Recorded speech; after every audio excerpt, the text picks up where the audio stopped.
Yes, hello there and welcome along to the Irish Rally podcast live for the first time in association here with FAC, the Simply Automatic choice for automation equipment. For more, of course, as always, you can visit the website, which is nal.ie/products. So, yeah, we have two shows in very quick succession, it must be said. We obviously put out an episode a couple of days back there with Anthony Nestor, which addressed a little bit of, I suppose, maybe miscommunication and different things between competitors and various organizations. And so far, it's, I suppose, the feedback has been very positive. People in general have sought and gained a lot more information from it, myself included. One of my guests included, which you won't mind me saying. And even competitors who have been in rallying for a long, long time gain an awful lot from it. So we do hope that maybe you, the viewer and the listener, got a little bit from it as well. If you did and you're happy, or maybe you're not so happy, you can of course get in touch with us here on the live stream. Literally just comment underneath the post on Facebook, Twitter and YouTube where we are live here this evening. So it's great to be with you here live, and yeah, these things aren't edited. Anything could happen. It is a bit manic at times, but it's also good fun as well and very light-hearted. We do have a good bit to go through on this evening's programme. Up on the running order, we are going to look back at the Loughgall Country Park Rally, of course, which was last weekend in round 3 of the McGrady Insurance Northern Ireland Rally Championship. Pronounced right this time, guys. Thanks. And sorry, I suppose, I should say, because we did call him McGrady. Some people would say potato, potato, but I know the crack when sponsors are over events. Let's give them their proper title.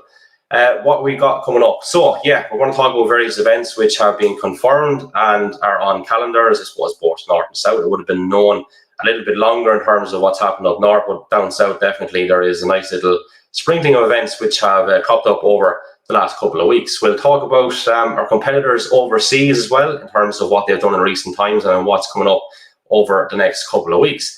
So who are the guests you might add, or might ask, I should say? Well, we did reveal them earlier with Adam Hall, first of all, from Rally Insight. Adam, how's things? Not too bad, Kevin. How are you? Good to have you on. Flying it. Thanks a million. Jonny Greer as well, of course, who won at the weekend. Jonny, how's things? Not so bad, Kevin. How you going? Adam, you well? Yeah, thanks, Jonny. Good to see you. We don't have Brian Crawford this time. I think he's going to have to start his own podcast, which was the I suppose the feedback we got from that actual episode. Went down a tree, of course, Jonny.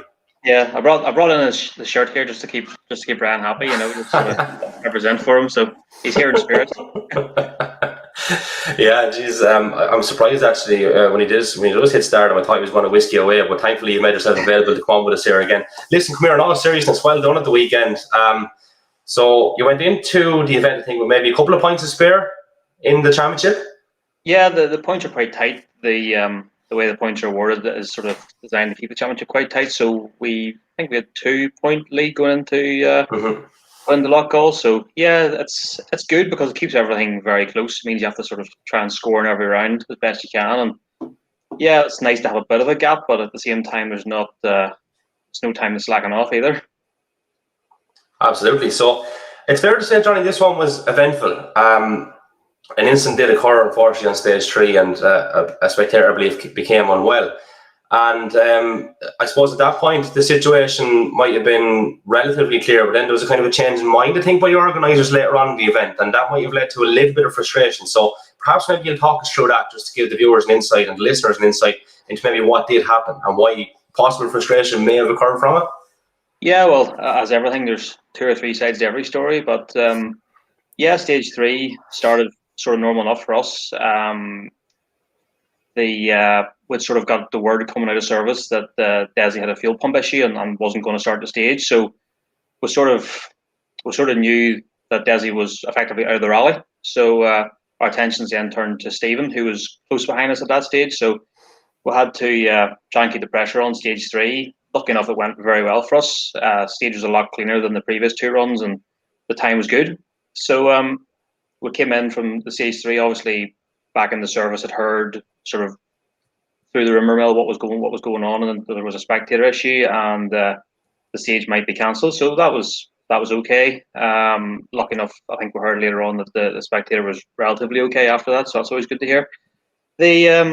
So we sort of looked at the times. We were happy enough for the times we had done, and we'd worked out. We sort of heard through the rumours again that Desi, in between times, I got the car sorted, which is fair enough.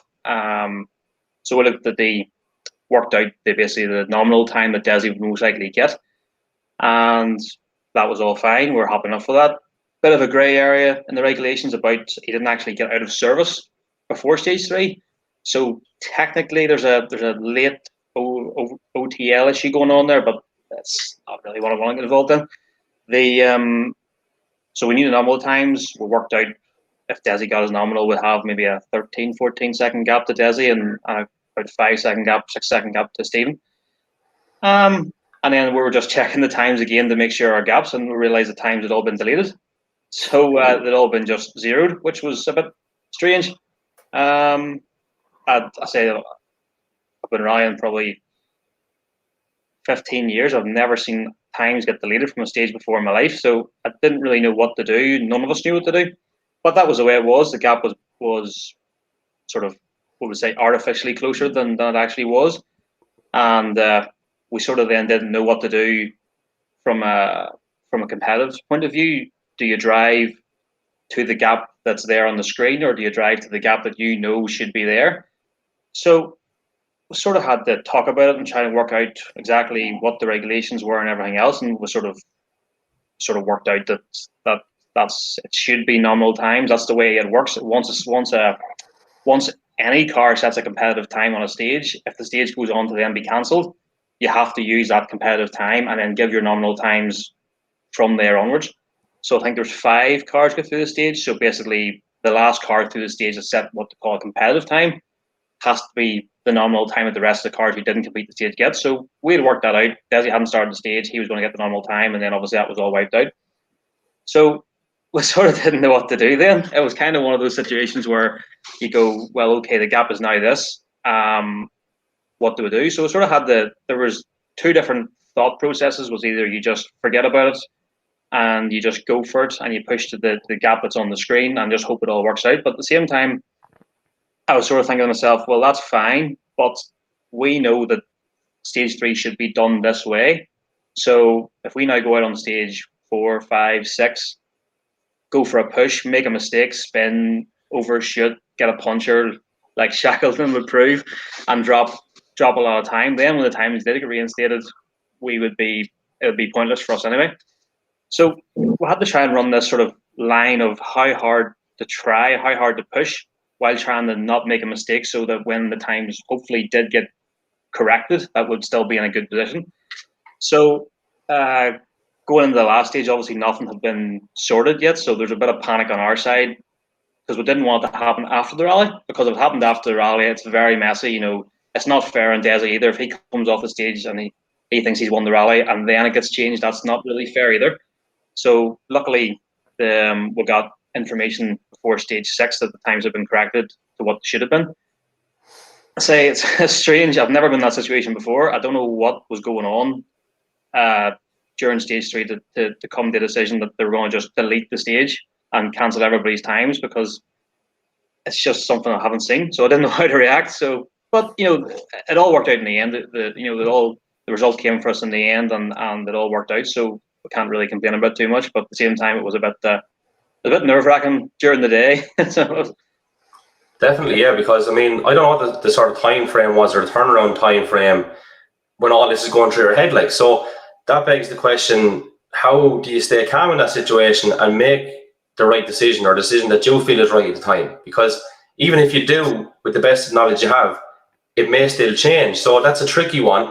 What's the influence like outside of that then, in terms of, like, does Kirsty come in with a bit of advice here? Is there someone around you that kind of helps you make that right decision, or are you trying to find that yourself? Because your adrenaline is going, obviously, you're in competitive action, but you still got to stay calm, I suppose, among the chaos, even though you may not have caused the chaos yourself, like, so to speak. Yeah, that's it. Really, sometimes you can sort of become a bit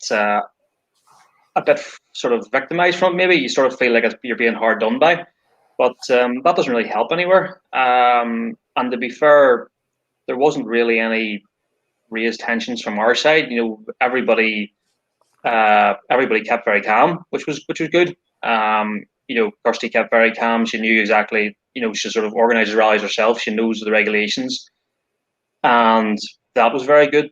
And we had with outside contact with famous Brian as well to keep us right. Another great head to have in your camp. The great knowledge base.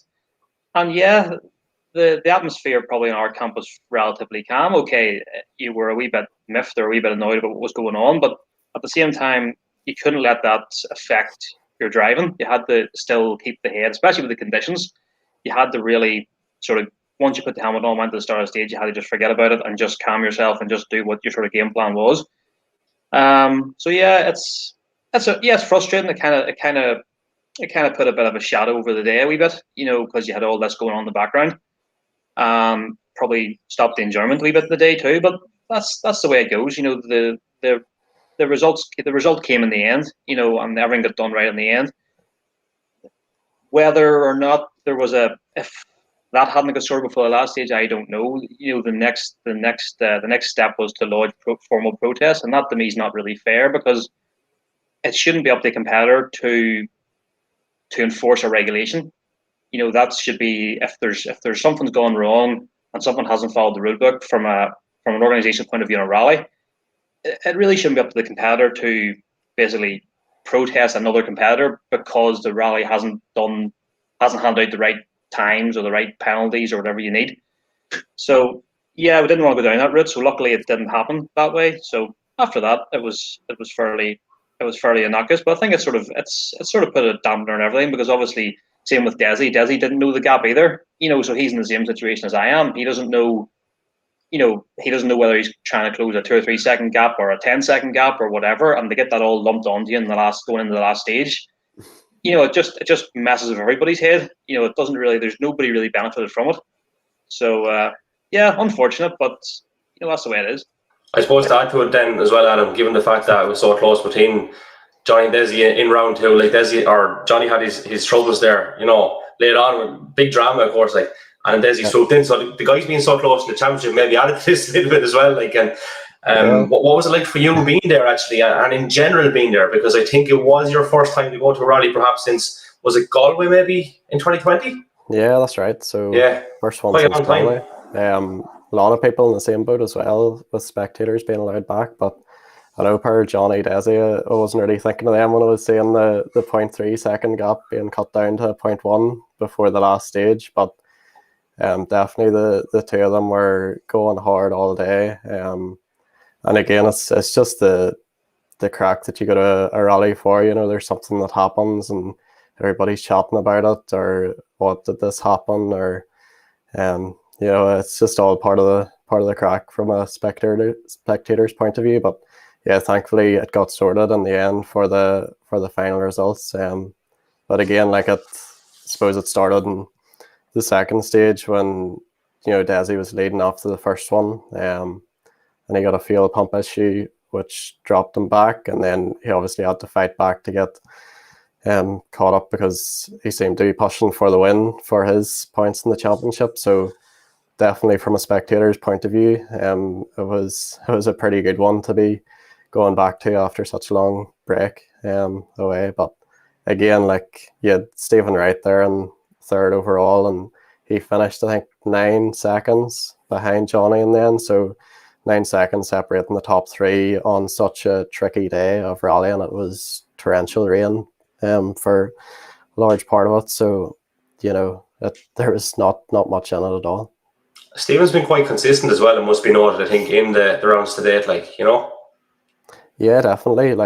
All those guys in R5s now, they're at the game. There isn't much between them, and it's one mistake and you drop a few places. Or Desi had his fuel pump issue and he was way down the field. He only got second again on the last stage. So definitely it goes to show you. And even you had Derek McGarty in a WRC car, and he was behind all those guys. And you know how many times Derek has won on the Northern Irish Championship. It's so competitive. And I guess as well, the way things have worked for that championship as well, back, I don't know, 10 years ago, maybe it was a big championship, like, and it's maybe been overshadowed the last few years with rallies down south or the Irish tarmac. It's came back since 2016 or 17, but the way the Northern Irish Championship sort of had a wee bit of a head start this year, and there's competitive guys doing it in competitive cars. It's actually been quite nice to see. Yeah, the focus is, obviously very much centred on it now because it was the first back and there's no other thing to kind of compete with it. So it's done no harm, I suppose, and I think in general, we may have commented on this, Jonny, the last time when yourself and Brian were on, but it was a good plan to kind of get the not really open stage rallies in the first couple of rounds. Like, it was a good way to ease back into it, and now coming near the tail end, I think it'll be open. And obviously we see that down south now. Cork is going to go ahead, I think, on the 19th of September, and we'll go through those events shortly. So I think the plan has worked out pretty good from that point of view, because it's literally just easing back into the whole thing. Like, yeah. Well, that's what has worked for us quite well. Just even from a driver's perspective, you've sort of walked before you can run. You're starting on single venues, no pace notes. It beds you into the car again, into the whole rallying thing. Lock Goal there, sort of a single venue too, but because they were using road section, they could use organisers' pace notes. So that got you back into listening to pace notes again. So you are kind of stepping slowly back to full blown closed road rallying, which is obviously the next two rounds are coming in October and November. So yeah, it has seemed to be quite a good success this year. The Northern Ireland Championship has always been a good championship. It's always had good rallies. It's always been sort of relatively well supported. And I think it probably this year has got an influx of people because of it being the first one out there. But yeah, it's great to see. Hopefully it can build on it from now on and sort of put a good couple of years together. Definitely, yeah. So I'm just going to trickle down through the top 20 and the class winners as well, because I think it's very important to do that. We did it the last day, and all these guys deserve a bit of recognition. So top 20, Jamie Grant with Ben Taggart. 19th, you had Ian Miller, David Burns, Adrian Hedrington, and Ronan O'Neill in 18th. Shane Cullen and Conor O'Lone in 17th. 16th, James Kennedy and Heather Kennedy.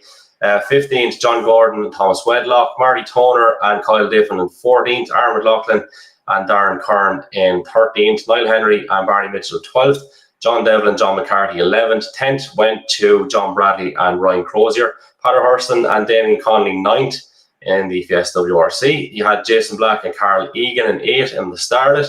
Then you had Derek McGarity in 7th there with Paddy Robinson on board, Barry Morris and Dylan Doon in 6th, and into the top 5, Damien Toner and Denver Rafferty in 5th. 4th place went to Adrian Ray and Kieran McGrath. 3rd place, Stephen Wright and Liam Moynihan. 2nd, as you know, Desi Henry and Mark Henry, and Sherman himself here on the podcast won it overall, Jonny Greer and Kirsty Riddick.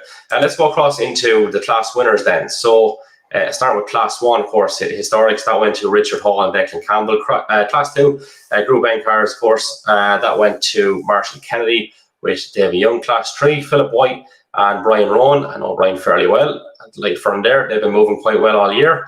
Class 4, Seamus Connolly and Gary McCrudden. Class 5, then Raymond Johnson and Mark Johnson. Moving over to Class 6, as we said, Jason Black and Carl Egan. Class 7, Damien Toner, Denver Rafferty. Class 8, Andrew Bustard and Kenny Bustard. And in Class 9, Anthony Cairns and Mark Preston. Class 10, the man himself again, Mr. Greer and Kirsty Riddick. And then Class 11, Desi Henry and Mark Henry. So yeah, there you have it. So Adam, like, just in terms of general thoughts, we've touched on the fierce competition at the front, the fact that you're back at an event and that was really exciting. But any other thoughts maybe from the day which stuck out for you? Yeah, I guess some of the guys we didn't mention was Alexa Damien Toner in the escort. Like, again, just somebody pushing so hard, and of course he's won that rally a lot of times before, but he's sitting 39 seconds off Jonny at the end of 6 stages in really wet conditions again. But that was another interesting battle during the day. You had Damien and Barry Morris was in the Darien, and he's sort of been the pace setter so far this year. So yeah, those two guys weren't far apart, and Jason Black was probably the other standout guy in two-wheel drive. I think he spun on the first stage in the wet conditions, and he came back then the next stage 2 and 4. He set some really good times, but I think a couple of punctures on the last 2 stages put him back. But again, like just watching those fellas, you can tell they're pushing to the edge, definitely. And again, so entertaining as always, and yeah, there's plenty of entertaining cars throughout the field. But yeah, a whole range of stuff, and it's just nice to get that and remember why you love the sport and yeah, where it all started. Give a shout for Back Shack as well, who may or may not be sponsoring rallyinsight.com, I think, a couple of articles just while you're on. Yeah, that's right. And Connor Dunlop as well, he was co-driving the weekend. So it was just good to see guys like that again, and people that haven't seen since Galway or even rallies the year before. It's just nice to be in the service park, see people, have a good chat, and yeah, bit of a catch up, and of course see the action. Now there's another 2 article sponsor for you, Adam, all right? Cheers, boss. Guys, let's move it on then a little bit, because we have the 2 rounds left, and obviously we've kind of touched on it briefly, but the 16th of October, the Tour de Spurn is next up, like, so yeah, there's a bit of a gap now, Jonny. So what's the story from your point of view? You're obviously leading this championship now, but like there is events down south. So have you been kind of keeping an eye on Cork or eyeing that up? The entries are filling up quite quick, maybe even full actually at this point. I haven't checked in a couple of days, but is that something you've given a bit of consideration to? Well, obviously not the bushwhackers on the day before, but you're a regular like all over the country. So was there a decision to be made, and have you made one? Yeah, there's a decision to be made. No, I haven't made one. So we sort of, when everything came about for Cork, it was kind of really in the sort of Wednesday, Thursday in the lead up to Loughgall. So I sort of said there's too much going on in the lead up to Loughgall, so we left it until after then to make a decision on that. So sort of looked at it again, but it's just with everything the way it is, the minute you sort of don't know which is the best route to take, as far as getting mileage is. You know, obviously we still haven't been in closed roads, sort of proper closed roads since since really, well, not even West Cork. The Killarney for us in 2019 was the last closed road rally we done, Killarney Historic. So yeah, there probably would need to get out somewhere to get a bit of recce experience again and get making your notes again and stuff like that. But as for what we're doing, I haven't really had a chance to sit down and work out exactly what the options are and what's really within reach to do for us. So yeah, it's as sort of, when you look at the calendar now, it's like there's just rallies every weekend effectively now until the end of the year. So it's quite a hard one to work out what to do. The gravel rallies for us aren't really an option at the minute. We don't have a gravel kit for the car, so we're sort of sticking on tarmac for the meantime. So, but yeah, I have to sit down, sort of put pen to paper and try and work out exactly what we can do and where we can go. Yeah, I suppose from your point of view, you're probably considering like what is the best preparation I can get event-wise ahead of the next round of the NI Championship. And you know, obviously there's a bit more to it than that, as the fella said, but like that's probably a main consideration, obviously, that you would have. Like, yeah, you want to get seat time. I mean, there is no replacement for seat time. With the car, especially Loughgall was the first time we really had the car on anything resembling a closed road. It's sort of had it around airfields really since we got the car. You know, we've done Bishop's Court last year, a zero car. We didn't get doing West Cork, as you all know, and we've done Bishop's Court and Shackleton. So we've sort of become single venue specialists now. So we'd need to get a bit of experience in the car, try and test somewhere or do something to try and see what the car is like on a proper bit of road, and then work our way from there. It's just deciding whether the best thing to do is try and do a testing program or try and get some proper competitive mileage. all right, so that's obviously 16th of October, and the Tyrone stages is the last round on the 6th of November. But just have a little flick through the events that are planned. Some of these confirmed, some of these not entirely confirmed, but dates are there for them. This weekend there is a sprint that the Cardiff Car Club are running. I think it's on Sunday actually, and it is based up around the Schleile area. I think it's maybe a 4K loop. we'll call it a stage, or something like that, and kind of a similar setup, so to speak, to what they had up in Stradbally that Laois ran, and that seemed to go quite well. So that's the first thing on the list, and the most recent, I suppose, upcoming. Yeah, the Bushwhacker, as you said, is the 18th of September. Cork 20 is going on the 19th of September. Donegal Harvest in for 3rd of October. Wexford, like, again, we'll get proper confirmation on all these, and if anyone's watching from these clubs, do get in touch with us. Just put in a comment to say it's fully confirmed. Like, but Wexford, 17th of October, Fastnet 24th of October, Kerry 7th of November, Mayo 14th. Then the Ulster, that is confirmed. That's the 20th of November. Clarny Historics 27th of November. So all of a sudden, like, we went from not Jonny when we were speaking last to having a clatter of events to look forward to, and hopefully, as the fella said, well, like, we have a few of those confirmed. It's exciting all of a sudden. There's a bit of light at the end of the tunnel. Adam, I've asked Jonny what his plans are in terms of you trying to get to some of these, like, to cover for Rally Insight. Is there a kind of an itinerary laid out, or how you go chat to head office? Because I think, in fairness, now we have to put it out there on record. Head office let Adam on this podcast tonight. I think he might have had to do a job or two, and we do thank her for that from everyone here on the Irish Rally Podcast, because you have this insight. So come on, tell us what your plans are, and are you going to be in the doghouse or coming out with me here tonight actually as well? Hopefully not, but she'll be glad you said that, because apparently I don't say it enough. But no, I honestly, I don't know what the plans are. We'll see. But no, anywhere that has me, or anywhere I'm able to go to, try and enjoy it. Loughgall was a weird one, because you're going to report, but you get carried away watching the action too, because it's been so long. So yeah, I'll see what happens, but it is great to see events running both in Northern Ireland and down south as well.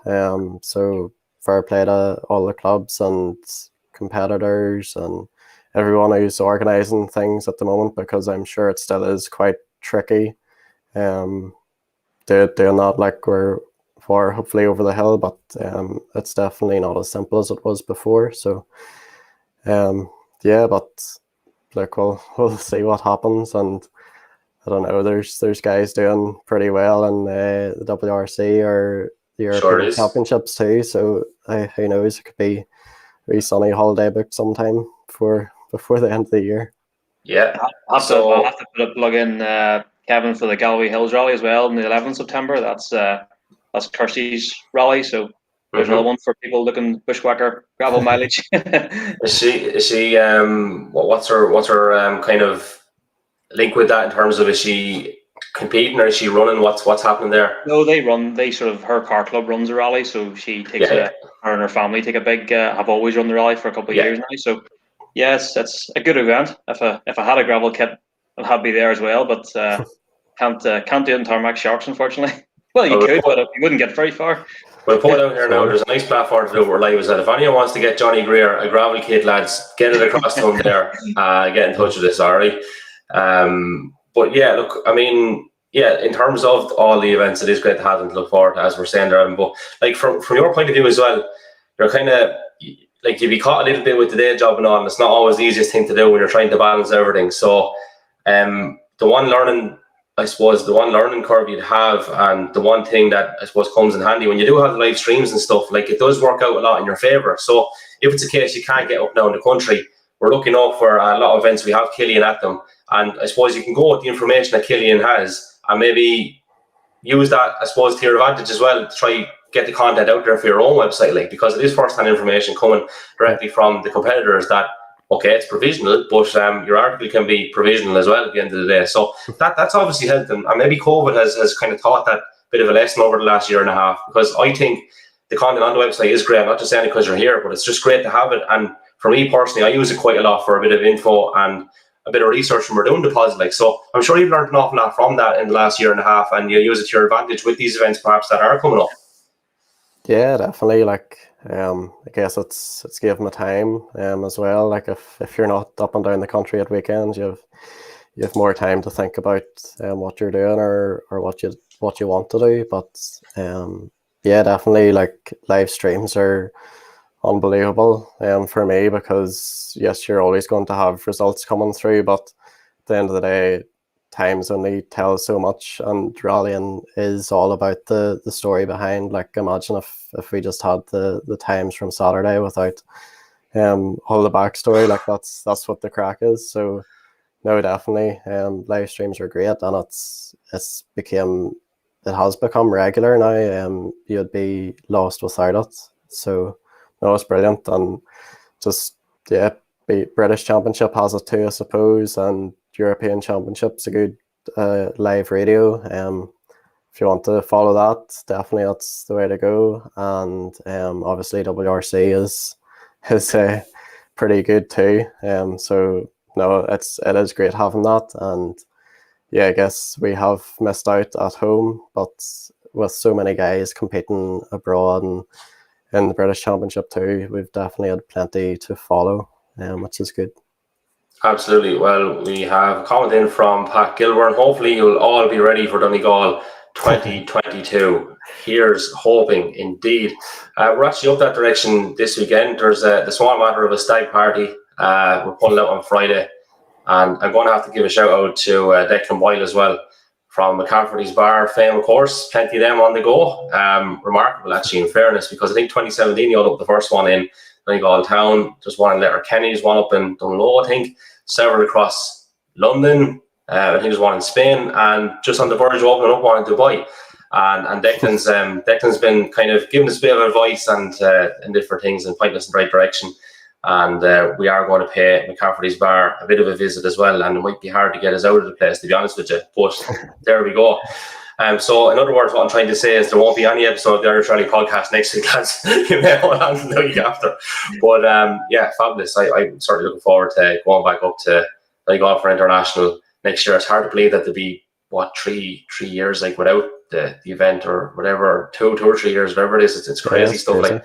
But yeah, so that kind of segues us into our next kind of topics of Irish competitors further afield. You touched on the BRC, the ERC, and WRC. You are looking after things, Adam, for John Armstrong, I believe, yeah? Yeah, that's right. How's that been going?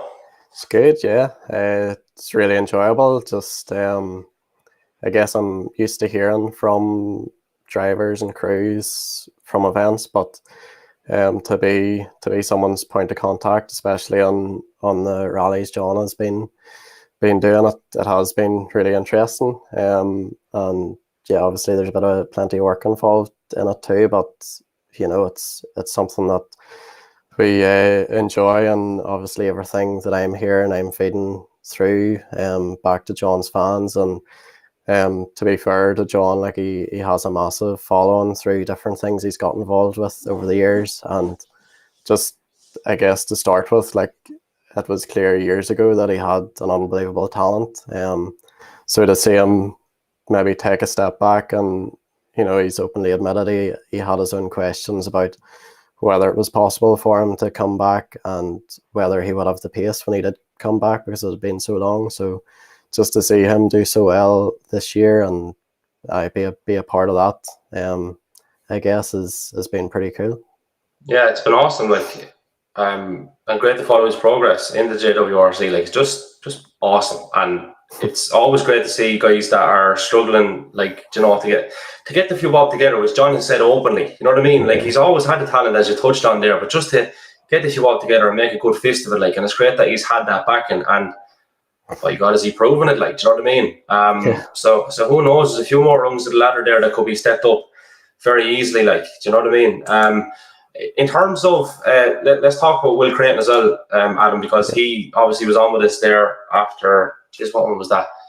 It was the Neil Howard, I think it was. He was on with us, and he did a great drive last time out as well. Like, had a little bit of adversity, but punching some great times. Like, yeah, the poor fella got hit in the first day with his oil pressure fault, but again, completely out of his hands. But flip, did he show that he could have been battling John the whole weekend on tarmac as well, and nowhere else than Yip, like, for someone to be going so hard on against, yeah, like they're the quickest front wheel drive guys in the world. You need to remember as well.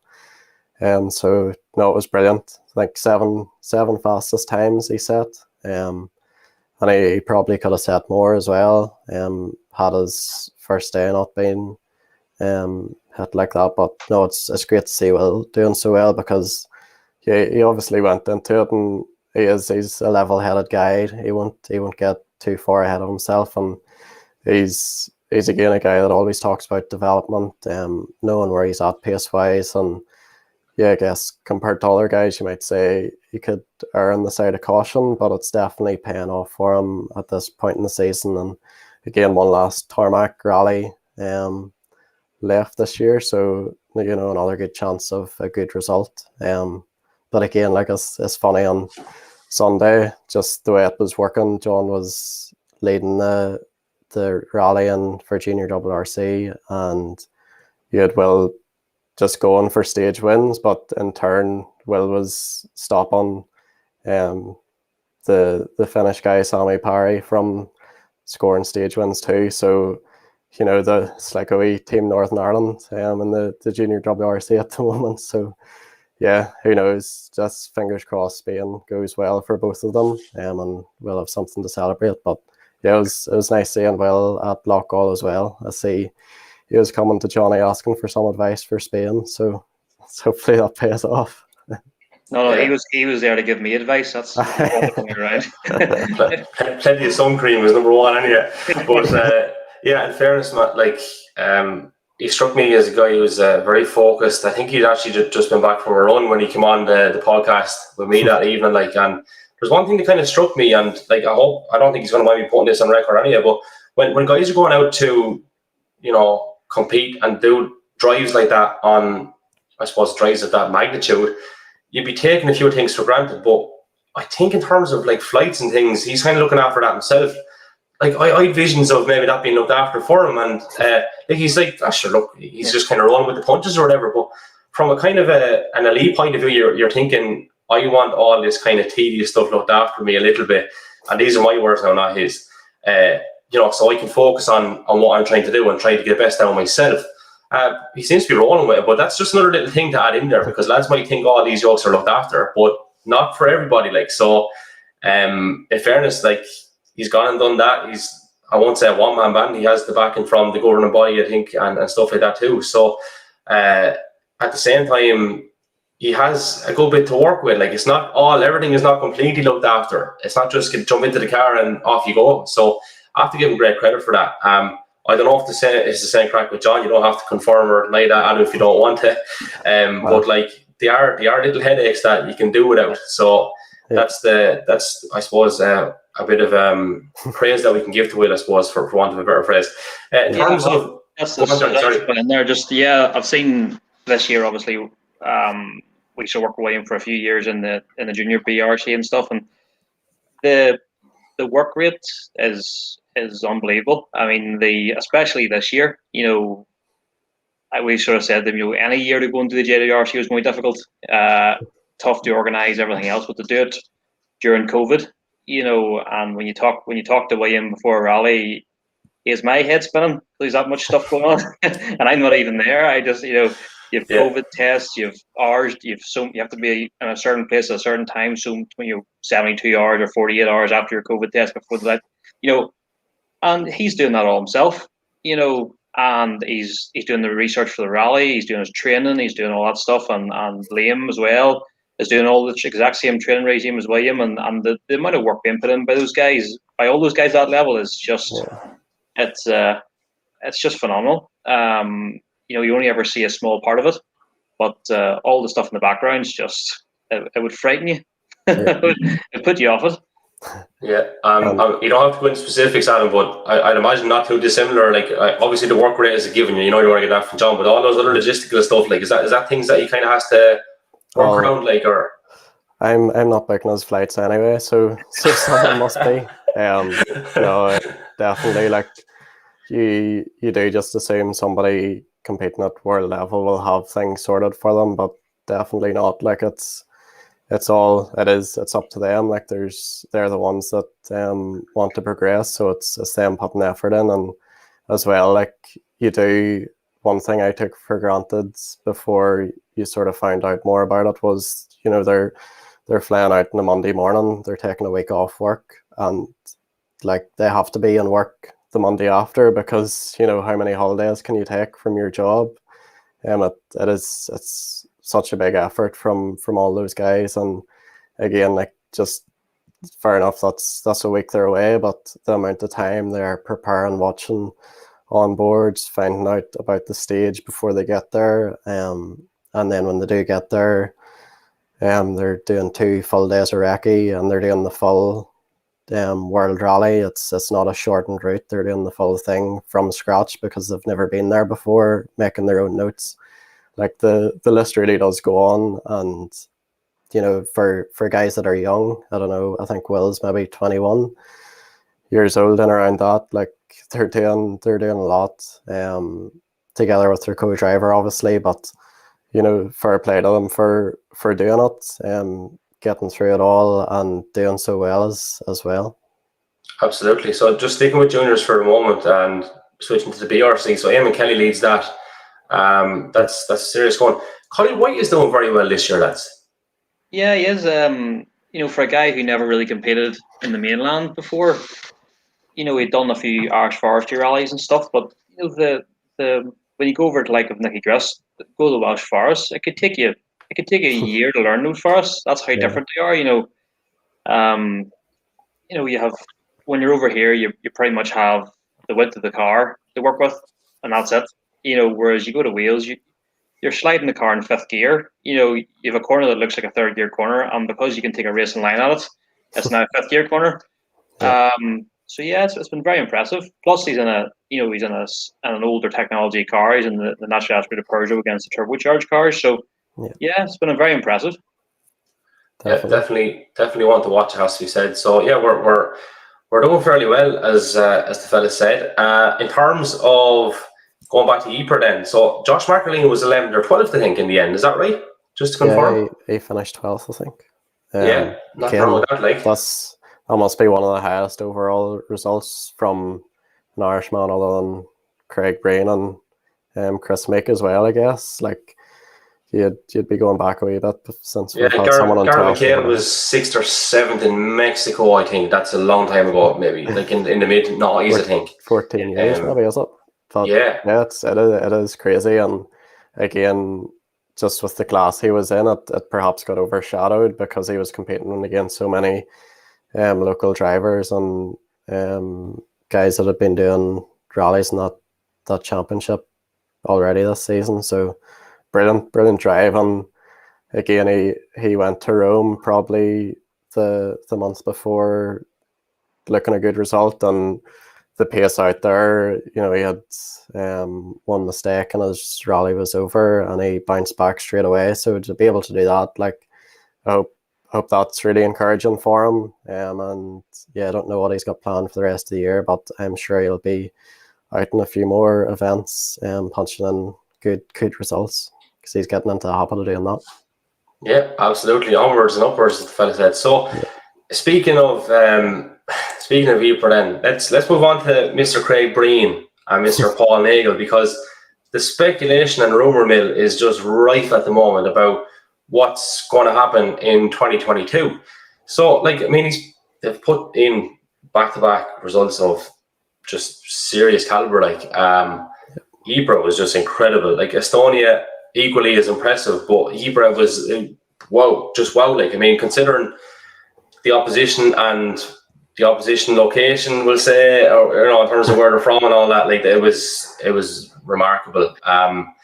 He's got to get a drive next year, surely. Like, what much more can he do to prove it? He's only in the car a few times a year, and he's punching in serious results. Like, yeah, you got to be saying to yourself, if I don't get it next year, lads, like, how much more can I honestly do? Like, regardless of what team it's for. So, what's your guys' thoughts on that? Yeah, well, I sort of think, you can't argue with the performances he's had this year, even last year when he was only getting a few rallies in the car. But Craig has said himself a few times that you can't just step into these latest generation WRC cars and compete. He's been having a couple of projects. He done obviously the Tarmac Championship in 2019 in the Fiesta R5 and things like that. But it can't really compare to one of those bigger WRC cars now. They're so much more advanced than the R5 is now. That you know, and realistically, like look at Estonia. Okay, Tanak had his issues, but before that, you know, Craig was right on him. So you're racing an Estonian in Estonia, and then you go to Ypres and you race a Belgium in Belgium. You know, what more can you do, really? You know, obviously he does deserve a drive, but we all know that doesn't necessarily mean he's going to get one.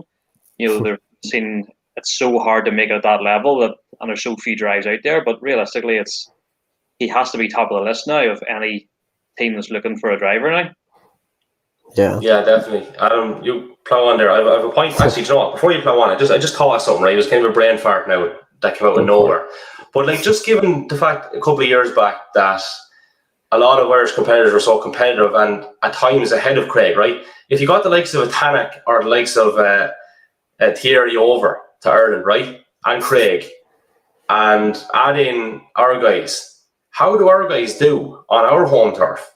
Like, is there a reasonable chance that we could actually take a couple of those guys? That's a big question, isn't it? might find out next year. Yeah. Yes, very good point. And actually, answer that first, and then maybe tell us is there any developments that you've heard of in respect of that round happening next year? Yeah, okay, I haven't heard anything new, but obviously there is always stories floating about that. You know, it's quite clearly being worked on, and there's a big push on to make it happen. So, you know, fingers crossed that it does happen. And as you said, like it's going to be interesting again to see how our guys do if it does happen next year. I'm sure there will be plenty of WRC3 entries going in. So, it goes without saying it's something we all hope happens. So, fingers crossed. Mr. Crawford, have any info on that? He is sitting on a committee, I think, that are looking to push this on. I think, Jonny, yeah? Well, I haven't heard anything since the last time we were on here about it. So it's, you know, we've had a few false dawns on the WRC Northern Ireland before. So it's, I really hope it does come through. I think it'll be fantastic. But, you know, we've been here a few times before. We've been so close and then just something has slipped at the very last minute. And I know the guys are doing their hardest to get it to work, so hopefully this time it will happen. But you know, it'll be fantastic. I mean, it's so exciting because now, you know, I can't remember any time that there's been so many drivers from these islands that have been up at that level. You know, it's not so much a case of, you know, when the WRC came to Ireland in 2007, 2008. You know, we didn't really have any WRC caliber drivers. You know, we had Chris, who was on the fringes with the JWRC and stuff. I think he done it in the Subaru WRC car and things. But, you know, now you have Craig, you have Josh, you have William, you have John, Callum. You have all these guys out here who are competing at this high level, who, as you say, can now come back to somewhere they know. That's going to be really exciting. Yeah. And, you know, added with a lot of guys that will come in from the British and Tarmac Championship to try their hand at as well. But you know, we now have guys at that level, which we didn't have before. So yeah, it'd be fantastic. Yeah. So it brings us back to our previous question. Like it's definitely interesting. I think there's a possibility that we could see, you know, someone from the island of Ireland really go on hammer and tongs with some of those guys we call out, and sometimes they say, not a chance, different gravy sort of a thing.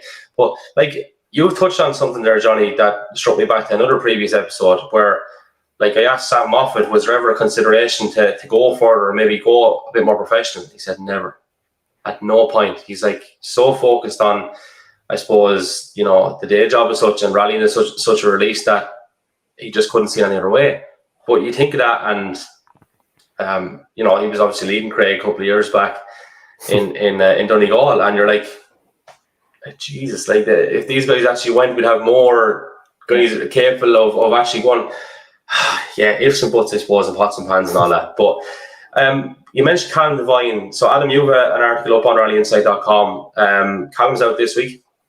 Yep, that's right. So Callum and James are away to the Czech Republic for the 4th round of the European Rally Championship. So again, they're just checking the calendar again. They seem to have a very second half heavy calendar as well. So hopefully Callum and James keep the push on there and have a good second half to the season. I know they've done 3 rallies so far, but they have hit issues in each one, and they have shown pace on each one. So I'm sure it's been a wee bit frustrating, but no, definitely that last one in Rome was Callum's first time on tarmac in his new Fiesta. So now he's going straight back to tarmac in the Czech Republic. So he'll have a good chance to build on how things went in Rome. And again, he was saying that the surface in Czech Republic, he reckons, is maybe similar to back here in Ireland. So it seems quite broken and rough in places. So yeah, I think he's looking forward to this weekend, and yeah, just genuinely hope the guys get a clear run to the finish, just so they have a weekend of punching in stage times without having to worry about other things, or trying to catch up when perhaps it wasn't their fault to begin with. So no, definitely, it's again, you have what Craig in WRC, you have guys junior WRC, you have guys in the BRC, you have basically an Irish takeover junior BRC, and you have Callum in the European Championship as well. Like as Jonny is saying, there's so many guys at the top of their game in all different places. Like it is pretty rare to have that. So I think yes, we should be grateful for that at the moment. Absolutely. There might be one problem for Callum now. I don't know if Sir Coco Hop's over there. If not, he could be in bother. But listen, we listen. We wish him the very best luck. And all the guys as well that we've mentioned. Lads, we're nearly at the end of our tether here with this episode. It's gone quite well, I have to say, for a live episode. I'm happy enough. We have a couple of comments to go through. So This Is Irish Rallying page have got in touch with us on Facebook saying, looking forward to Cork 20, time to off the cobwebs, the boots and the rain gear, get the camera out and get the show back on the road. And the Irish Rallying page as well. Great to have some rallying back. Loving the podcast, Kev. Adam doing great work out. Thanks for that, lads. Much appreciated. And as we said, if you do want to get in touch at any stage, you can do so on the live stream, which you've access to now on Facebook, Twitter, and on YouTube. But we are, of course, on social media as well. And obviously, because we're on some part of social media, but we have Instagram, and the handle is just to get in touch with us. So you want to tag us there instead in any particular tweet that's not in relation to the live stream. You get us on Irish Rally Pod. And of course, the episode is brought to you in association with FAC, the simply automatic choice for automation equipment. And for more, you can, of course, check out nal.ie/products. Lads, any last thoughts before we let you go? Nothing really. I think we've touched on a few subjects here to get the conversation going. So everything's all good on my end. Yeah. Deadly. So listen, lads, thanks a million. One last comment just before we wrap up comes in from Darren Moore. Just said, great to get that lovely smell of rally cars on Saturday, and well done to Jonny. There we go, lads. We'll leave it at that. Thanks a million for joining us, and thanks a million to everyone who obviously viewed the podcast. We might not get the audio up on Spotify and Apple Podcasts this evening. Some of us, we do need a night's sleep every now and then, so maybe tomorrow at some stage we'll have that sorted for you guys. But thanks for listening. Thanks for viewing. And to Jonny Greer and Adam Hall, thank you very much for joining us. All right. Thanks for having us.